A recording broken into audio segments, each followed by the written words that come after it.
Hello and welcome to the Goggle, where we challenge and, if necessary, destroy media narratives.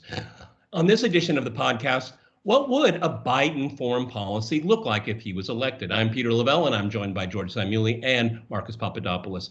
Marcus, let me go to you. I can't help but feel very facetious doing this podcast because you have all of these talking heads talking about, well, if Joe Biden wins in November, what kind of foreign policy will he have? And my immediate reaction is, what are you talking about? Even under Trump, American foreign policy has barely changed, maybe a little bit on the margins and some symbolic stuff. So it's basically continuity. And I think also, if you look at the Democratic Convention with this invasion and public profile of failed neocons, who essentially are warmongers and war criminals. And they have been elevated. I mean, it took the Democratic National Convention to rehabilitate George Bush, a Republican. So I have to really wonder how fanciful, this is just part of the military-industrial complex blob making themselves, telling them how important they are and their foreign policy nuances. I mean, just the Trump administration's recent sanctions against Lebanon and in Syria should tell you everything. It's going to be continuity. Marcus. Oh, Peter, it's such a tiresome subject to hear every time an American presidential election is on the horizon. We hear from people inside America and outside of America asking, will American foreign policy change? Do these people not have a single brain cell between them? I have been hearing this since 2000 in particular. We saw how relations between Russia and America under Bill Clinton, even though he wasn't in for long, started to deteriorate. But it happened before that. It happened really in 1999 as a result of America's unilateral and criminal war against the then Federal Republic of Yugoslavia. And then George Bush Jr. comes in and we hear about how there's going to be a new approach to Russia. Well, we know what happened under him. And then Barack Obama says that there's going to be a reset in relations. And then we hear about how Donald Trump is going to revolutionize American foreign policy, no more intervention, and there would be a new relationship with Russia. Now we're hearing it, the same old monotonous drivel about Joe Biden. The reality is that whoever sits in the White House, the fundamentals of American foreign policy remain the same. Perhaps methods can change somewhat, but the objectives remain the same. And perhaps, Peter, that Donald Trump deep down was genuine in wanting to change America's stance on Russia. Perhaps Barack Obama was genuine, but both men quickly discovered that once they enter the White House, the machines of the American establishment, as I like to call it, or Donald Trump calls it the deep state, but for me, the term deep state has Ottoman connotations. But either way, deep state or establishment, they come around the individual and they tell the individual in no uncertain terms, this is American foreign policy, and there is no discussion about it. And if we're talking about Joe Biden, we can also add this to him. The man has expressed very, very hostile remarks about not just Putin, but Russia as a whole. So if he does become president, there will be no change in American foreign policy, as indeed Iran's supreme leader at the beginning of 2017 said when Donald Trump entered the White House, America will always remain the same old America. Yeah, George, looking back at the Democratic Convention, when foreign policy, actually not much policy of anything was mentioned during that infomercial. But even when they kind of veered to foreign policy, there was never any specifics. It was like restrained, moving forward, all this kind of nonsense verbiage all of the time. And it was never really specific. I mean, I don't know what that means.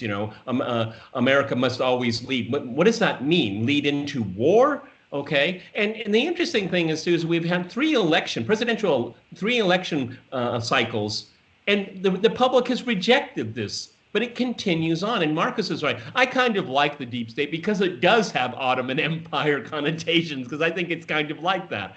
But it's just impervious here. Change when it comes to foreign policy, it's impervious because it's the interdepartmental interagency consensus, because that's what we found out during the impeachment process, is that the president doesn't call the shots when it comes to foreign policy. It goes to little green men like Vindman. Okay, they control it all here.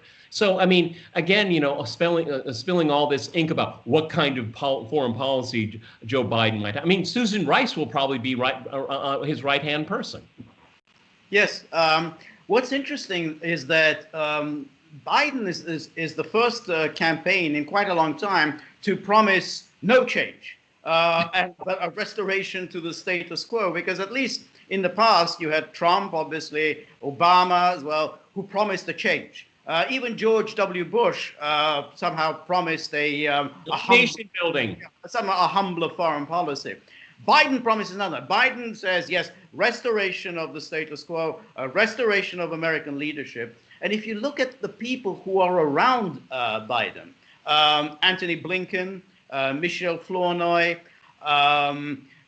this Nicholas Burns, these are all people who have been around at the highest levels of foreign policy in decades. They move in this world of corporations. George, you just mentioned those names, okay? And keep our viewers keep them in. What is their record of decades of foreign policy expertise? What is their record? Can you sum it up in a few words? Their record is the bombing of Yugoslavia. Nicholas Burns is a veteran of that policy. Nicholas Burns is a veteran of the Iraq invasion. He worked in the Bush administration during Iraq. And then he kind of moved in the corporate academic world, a bit of a professorship at Harvard and so on. Michelle Flournoy, she's moved in this policy wonkish world in years. These all have an absolutely dreadful record. But Biden is selling them, and the people who are selling as Biden, is that these are the expressions of wisdom. These are the safe pairs of hands. Once they're back in charge, foreign policy will be on a steady course. So there's even none of the promise of Trump that somehow things have gone wrong, we need to change. So Trump, of course, failed to affect that change, just as Obama failed to affect that change. Biden isn't even promising that. Biden is saying, okay, all the old gang is going to be back, and they're going to be doing all the things that they've been doing in decades, making a lot of money for themselves and doing nothing whatever to help America. Marcus, it would be funny if it wasn't tragic, is that, nothing will change. Well, there's not by definition, there's no interrogation of what nothing would change. I mean, that is a record of failure. I mean, of an unbelievable magnitude. I mean, particularly the Middle East, the one catastrophe after another, and there is no learning curve, and the same people get to make the same mistakes over and over again. And no one is ever held accountable for it. And through the prism of American politics, Trump's failed foreign policy versus going back to the status quo, they're both the same. And there's no one in the media wants to recognize that. Go ahead, Marcus. My response, Peter, to the Democrats would be this. Democrats, you talk about wanting to restore the status quo. I would argue that the status quo has remained in place under Trump. Yeah. Yes, there has obviously been resistance between the deep state or the establishment and Donald Trump. I mean, that's very, very evident. But let's just judge America over the last 4 years in its actions. Look what they tried to do in Venezuela. They tried to instigate a coup there, and had it not been primarily for Russia, but also Cuba and Iran, then undoubtedly Nicolas Maduro would have been overthrown by the lackey who is Juan Guaido. Look at how America has increased its hostility and its threatening measures towards Cuba. So there's been no difference there. Of course, though, under Barack Obama, there was what we could call a slight détente. between Cuba and America, which I welcomed. But at the same time, I knew the people behind Obama, the real people in power, had not changed their stance on Cuba. Let's have a look at how America is still illegally in Syria, and how under Trump, whether he wanted to go ahead with it or not, I don't think, Peter, we will ever truly know. But America directly, militarily attacked Syria on 2 occasions. And then we have America's stance on Trump, on Iran, which has become even worse under Donald Trump. So when the Democrats say we need to go back to the good old days, if Biden wins, it will be back to business, I would say that's an untenable argument, because American foreign policy has not changed over the last 4 years. Maybe outwardly, because there has been obviously tension between the unseen permanent government in America on the one hand and Donald Trump on the other. But the actions, the behavior remains exactly the same. And relations, actually, Peter, between America and Russia, if you can believe it, have deteriorated even further over the last 4 years. No one really thought that once Obama's tenure came to an end, that relations between Moscow and Washington could become worse. But indeed, they have become worse. And I suspect, Peter and George, that if Biden becomes president, the relationship will become even more diabolical, if that's imaginable. If you can even imagine that. I want to kind of skip ahead. This upcoming week we have the GOP convention, and I was watching some highlights of Fox News earlier today, and one commentator, very pro-Trump, of course, on Fox, said, Trump destroyed ISIS, and we're going to hear this over and over again. No, that's not true. It was the Russian Air Force that did that with 20 planes over 6 weeks. Okay, not a huge investment. Okay, and it's never acknowledged in Western media at all. Okay, it's never acknowledged that irrespective of the administration, that the Syrian proxy civil war was fueled by outside forces, by America and its Arab allies.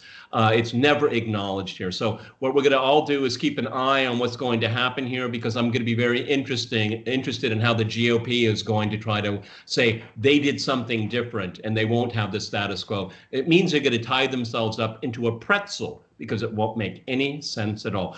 George, Marcus, thank you for being here on The Gaggle, and I'll see you guys soon. And please like, share, and subscribe always.